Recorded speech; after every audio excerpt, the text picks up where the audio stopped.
Hello, my name is Tylluan. I'm a solitary pagan witch, I'm an author and the founder of the Wolf and Howl Press.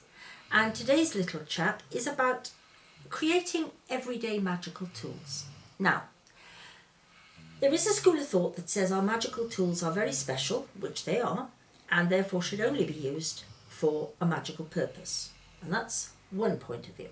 And then on the other side of the same coin, we have the view that it's the intention that makes things magical. Why shouldn't, why shouldn't the knife you use to cut the bread with, why shouldn't that be used for magical purposes occasionally? And they have a point too. So what I'm going to look at today, it's relatively easy to buy or create something and keep it for a special use. But what about the sort of tools we find around us every day? Now, one of the most obvious is something like a wooden spoon you use for cooking. Fine, why not? But this was something that a friend actually suggested to me, and I think she put it beautifully, so thank you for that, Martina. And she said that her crochet hooks and her knitting needles were like magic wands. For this little talk, I'd like you to think about that. It's a lovely idea, isn't it? Because of course, knitting and crochet are forms of making knots. And as some of you already know, I am very keen on knot magic. And in fact, I've written a book on it.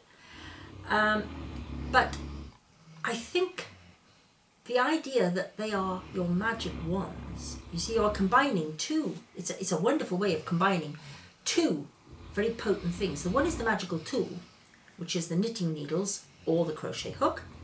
And the other one, pardon me, is the magic of knots. And this person has sort of discovered a way of combining the two very neatly. That's a very, very witchy and magical thing to do.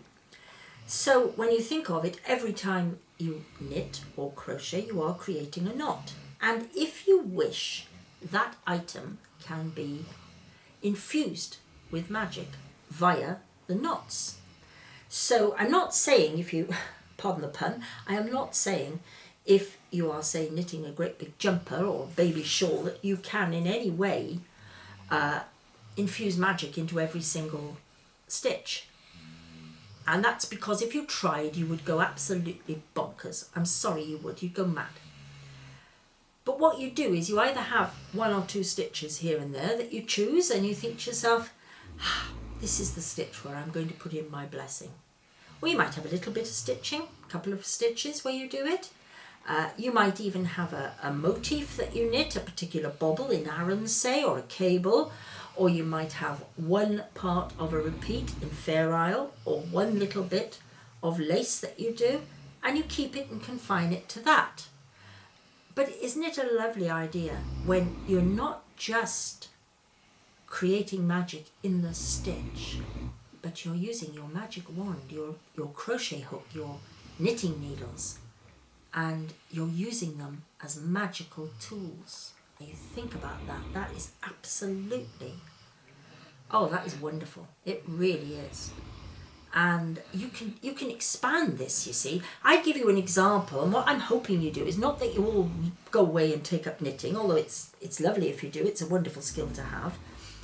But I'm hoping that what you'll do is you'll think to yourselves, now hang on, I can use the same principle, say, we use the bread knife as an example. Well, here we go. I'm cutting bread for sandwiches. I know most people don't, but let's just say for the sake of argument.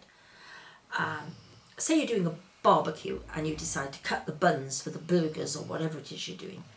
Well, then you could use the knife and you could use it as a magical tool to infuse a blessing on the little gathering that you've got, which is particularly good if it's say a meal either with family or friends or even a magical group that you work with. What a lovely idea, that you put a little bit of magic onto your knife and you create this wonderful blessing.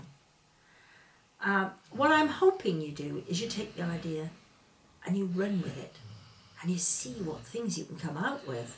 And I'm always happy to hear comments.